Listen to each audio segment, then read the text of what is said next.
Hello. Can I help you? I'm looking for a friend. Sam? Why, yes. How did you know? He's the only patient we have had all week. Down that corridor. Second room on the left. Thank you.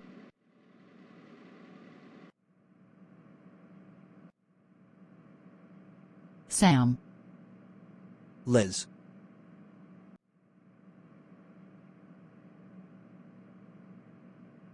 How are you, Sam? Excellent. And you, Liz? Yeah, fine. But I'm not in a hospital. Yeah. Well, I'm not sick. I'm just under observation in case I had the virus. But you only had a cold, Sam. That is the first symptom, Liz. No one goes to a hospital for a cold, Sam. They go to bed. Drink liquids, take vitamins, rest. Not here, Liz. Here they gave painkillers, antibiotics, medication. The nurse wakes me up every 4 hours. Makes sure I'm sleeping okay. Takes my temperature, feels my pulse. But what for? It was only a cold. People usually only go to hospital for surgery or if they are in a terrible accident. That's how it used to be, Liz. But no more. With this global pandemic, we all need to start relying on doctors to help us survive. What globe? What pandemic? No one is sick, Sam. And Earth is not a globe. Oh yes it is, Liz. Ask to Belay. He knows. He has seen the proof. Greg told me. Anyway, Liz. Nice of you to visit. I am allowed to go home today as I am not an infectious carrier of the virus. Oh, Sam. No one is. Infections through germs and viruses is an old trick, used by the corrupt pharma industry to sell products. No one trusts the pharmaceutical industry. But they are starting to again, Liz, thanks to the headway us globes are making.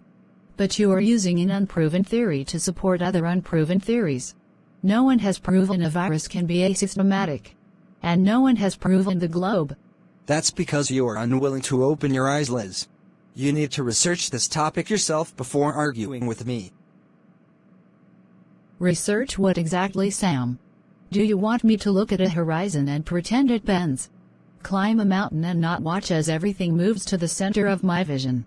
And just pretend a curve exists? Liz. Just let go of everything you think is real and let science be your guide. They know things we cannot fathom about space and where we live. For instance, Liz. Did you that when you see anything that is too far away and beyond the curve, that what you're actually seeing is a mirage? I have no idea of what you are talking about. Because the Earth is a globe, it is not possible to see things as far away as we do. And when we do see things from below the horizon, it is a mirage. And that mirage is called refraction. Seeing below the horizon? That doesn't make any sense at all, Sam. It's an excuse used by those who want to deceive the people. Make them not trust their own eyes. The people are ignorant of the science, Liz. No, we are not, Sam. We live the reality daily. There has never been an observable curve. If we see something in the distance, it is in the distance. Not going over a curve. It's so crazy, Sam. Think.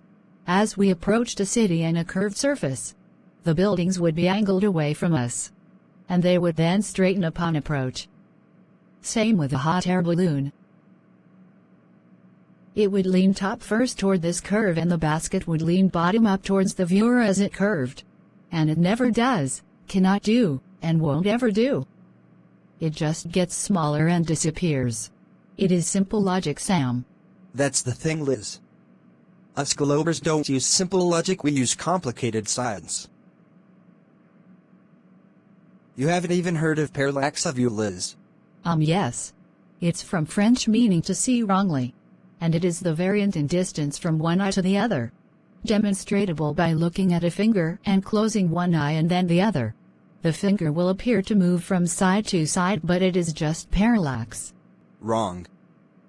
The term parallax is the semi-angle of inclination between two sightlines to a star, as observed when Earth is on opposite sides of the Sun in its orbit. Methods by which astronomers determine the distances to celestial objects, that's how we know the distance of the Sun, stars and moon among other things. By closing one eye and the other? Yes. But how could you know the distance of any object without having a reference point? The key is the transit of Venus. During a transit, the planet crosses in front of the Sun as seen from Earth. From different locations, Venus will appear to cross larger or smaller parts of the Sun. What? When Venus the wandering luminary passes in front of the Sun, you are assuming that, because you believe Earth is a globe, that everything in the sky is a globe? Of course. And assuming this, we realized that the distance to Venus, and hence the Sun, could be determined. That the Sun is 150 million kilometers away. Yes, Liz, yes, you remembered. We will make a glober of you yet. Not with that messed up logic, you won't. Oh,